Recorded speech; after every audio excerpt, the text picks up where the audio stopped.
दोस्तों, last video में हमने बात करी थी प्राइमरी मेमोरी के बारे में कि हमारी प्राइमरी मेमोरी क्या होती है। मैंने आपको बताया है कि जो प्राइमरी मेमोरी है उसको हम मेन मेमोरी भी कहते हैं, क्योंकि ये जो मेमोरी हमारी डायरेक्टली सीपीयू से कनेक्ट होती है, ठीक है, डायरेक्टली डेटा को एक्सेस कर सकती है, इसलिए इसको वर्किंग मेमोरी ऑफ कंप्यूटर भी कहा जाता है। ठीक है दोस्तों, अब इसको वर्किंग मेमोरी ऑफ कंप्यूटर भी कहा जाता है, मतलब कि हमारा जो कंप्यूटर है विदाउट मेन मेमोरी हमारा कंप्यूटर वर्क नहीं करता।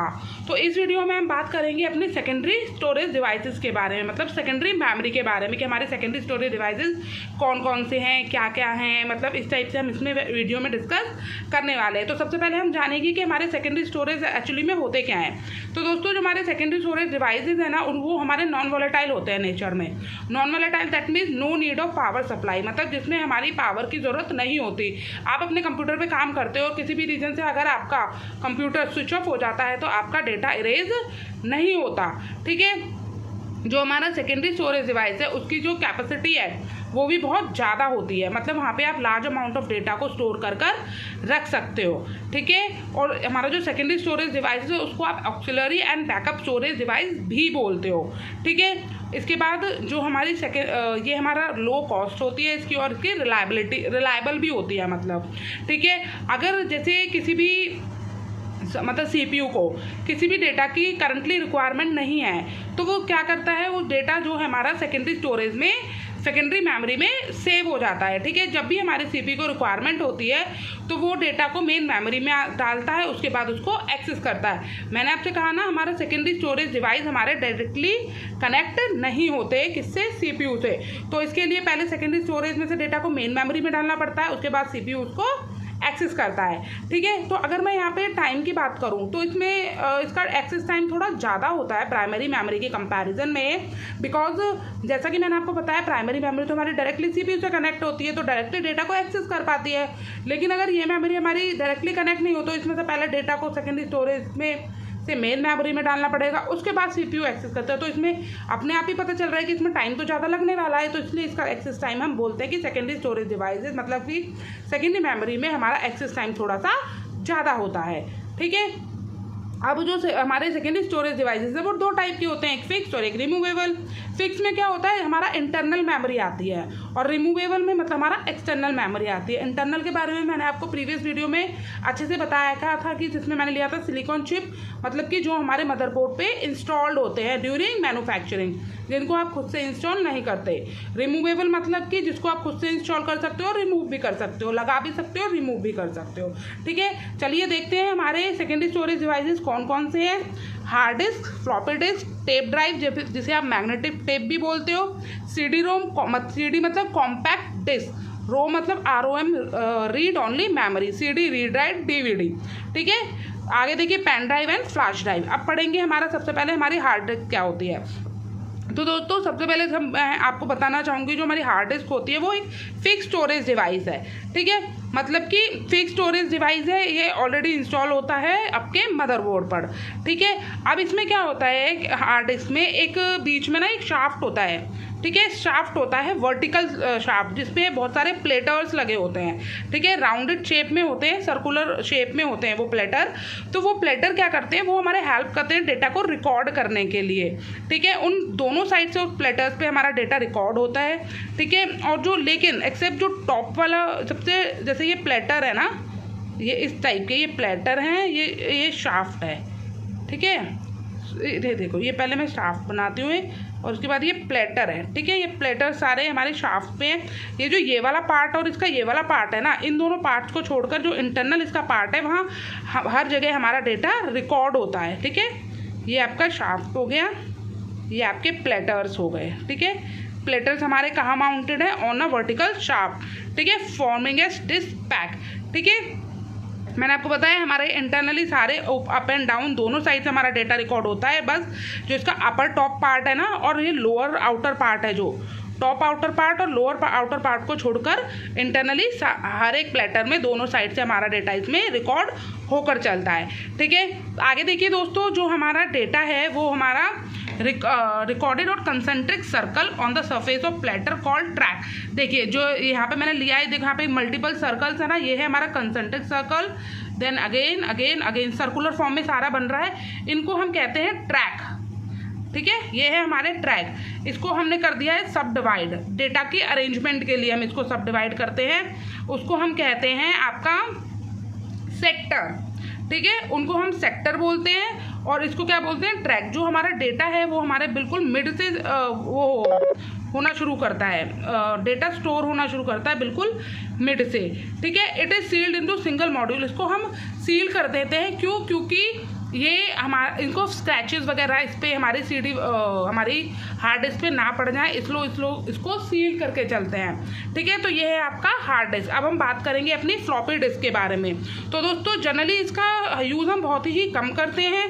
अब ये एक रिमूवेबल मैग्नेटिक डिस्क है, और अब यहाँ मैंने आपको बोला रिमूवेबल मतलब कि आप इसे लगा भी सकते हैं और आप इसे हटा भी सकते हैं। मतलब फ्लॉपी डिस्क हमारा यूज़ होता है इंफॉर्मेशन को स्टोर करने के लिए, होल्ड करने के लिए, ठीक है। इस तरह से दिखता है कुछ फ्लॉपी डिस्क। देखो मैंने आपको ये दिखाया, इस तरीके से हमारा फ्लॉपी डिस्क दिखता है। लेकिन जनरली ये हमारा प्लास्टिक का ही बना होता है, लेकिन इसका एक्सेस टाइम थोड़ा सा स्लो होता है as compare to hard disk. Hard disk की कंपैरिजन में हमारा फ्लॉपी डिस्क का जो एक्सेस टाइम है वो हमारा स्लो होता है, ठीक है। और ये भी हमारी डिस्क हमारी एंक्लोज होती है एक एनवलप में, क्योंकि ताकि इसको स्क्रैचेस डस्ट वगैरह से बचाया जा सके, ठीक है। अब देखिए कि साइज़ की अगर बात करें तो ये डिफरेंट साइज़ में फ्लॉपी डिस्क हमारे पास आती हैं। एक आती है 3.5 इंच की, जो हमारी एक एनवलप में रिजिड मतलब एनवलप में पैक होती है। मैंने आपको डिफरेंट साइज़ की फ्लॉपी डिस्क दिखाई थी ना, वही। एक होती है हमें 5/1/4 इंच की, वो जो हमारे पीसीज के लिए होती है। जनरली 8 इंच की हमारी बहुत ही पहले जो फ्लॉपी डिस्क बनी थी ना, बहुत बड़ा साइज़ होता था। जनरली डेस्कटॉप और लैपटॉप में उनका यूज़ नहीं होता। तो ये साइजेस के आप याद रखिएगा दोस्तों, एग्जाम में जनरली साइजेस के बेसिस पर फ्लॉपी डिस्क में से क्वेश्चन आपसे पूछ लिए जाते हैं, ठीक है। आगे देखिए मैग्नेटिक डिस्क और मैग्नेटिक टेप, जिसे आप टेप ड्राइवर भी बोलते हो। क्या होता है ये, घर में जनरली पहले आप टेप रिकॉर्डर वगैरह, वॉकमैन्स वगैरह नहीं सुनते थे, उसमें आप कैसेट्स का यूज़ करते थे, तो वही थी अपनी मैग्नेटिक टेप। कुछ इस तरीके से आपकी मैग्नेटिक टेप दिखती है। तो टेप रिकॉर्डर में हम जो कैसेट का यूज़ करते थे ना, कैसेट वगैरह, उसमें रील होती थी दिखती थी आपको, वहाँ पे ब्राउन कलर की सी रील दिखी थी, वो एक रील होती थी। वहाँ पर हमारा डेटा जो जनरली है स्टोर होकर चलता था, सिमिलर कैसेट की तरह होती थी। यहाँ पे हम म्यूज़िक वगैरह रिकॉर्ड कर सकते थे, ठीक है। ये कितने इंच लंबी होती है, ये होती है हमारी 2400 से लेकर 3600 फीट लॉन्ग होती है, ठीक है। इसको नोट कर लेना दोस्तों, ये क्वेश्चन जनरली एग्जाम में पूछा जा सकता है कि मैग्नेटिक टेप हमारी कितनी लंबी होती है। यहाँ पर आप डेटा को रिकॉर्ड कर सकते हैं, डेटा को सुन सकते हैं, लेकिन ना इसमें बार बार आप चेंज नहीं कर सकते कि आप ओल्ड डेटा को डिलीट करके दूसरा डाल दो। इस तरीके से यहाँ पर कोई भी काम नहीं होता, मॉडिफाइंग वगैरह रीराइटिंग का यहाँ पे काम नहीं है। ये जनरली पॉलिएस्टर की बनी होती है वो रील, ठीक है। तो ये है आपकी मैग्नेटिक टेप, ठीक है। आगे देखिए हम बात करेंगे सीडी रोम की, जिसे आप क्या कहते हो, कॉम्पैक्ट डिस्क जिसे आप बोलते हो, ठीक है। अब ये कॉम्पैक्ट डिस्क क्या होती है कि ये भी हमारी कुछ इस तरीके से दिखती है सीडी की, ठीक है। ये भी इसमें डेटा को हम स्टोर करते हैं अप टू 1 GB। इसका कॉमन साइज 355 से लेकर 700 MB तक होता है, ठीक है।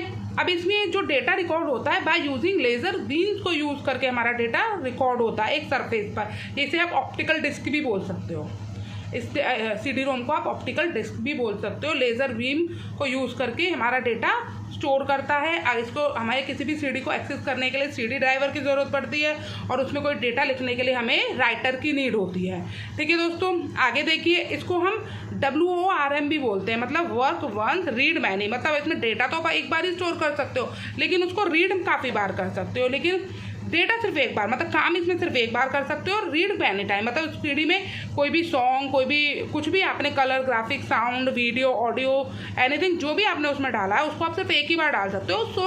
उसे काफ़ी बार सकते हो, जितनी मर्जी आपको वो सुनना है, ठीक है। इसको हमारे कलर को भी सपोर्ट करता है, ग्राफिक्स को भी सपोर्ट करता है, साउंड को भी, वीडियो को, सबको सपोर्ट करता है, ठीक है। अब यहाँ पे सीडी रीड राइट भी एक ऑप्टिकल डिस्क है, बट ये इरेजेबल है, मतलब कि यहाँ पे आप इरेज करके रिकॉर्ड कर सकते हैं नंबर ऑफ टाइम्स, ठीक है। सीडी में नहीं कर सकते, सीडी राइट में आप एक ऑप्टिकल डिस्क से इरेज भी कर सकते हो, मैनी टाइम इसमें आप रिकॉर्ड भी कर सकते हो, किसमें, सीडी में, ठीक है। आगे देखिए डीवीडी। डीवीडी क्या है हमारी, ये भी हमारी डीवीडी का सबसे पहले हमारी फुल फॉर्म है डिजिटल वर्सेटाइल डिस्क, डिजिटल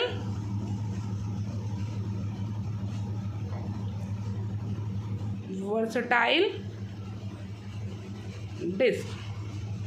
ये भी बिल्कुल हमारी इसी की तरह दिखती है, सीडी की तरह, बट इसमें हमारा large amount of data store होता है। कितने उस पर हो सकता है हमारा इसमें डेटा स्टोर, इसमें हमारा डेटा स्टोर हो सकता है अप टू 4.7 to 17 GB तक हम इसमें अपना डेटा स्टोर कर सकते हैं। ठीक है, अब यहाँ देखिए हम अगर पेन ड्राइव की बात करें, अब पेन ड्राइव क्या होती है, जनरली सबने देखी होगी, सबने इसका यूज़ करा होगा।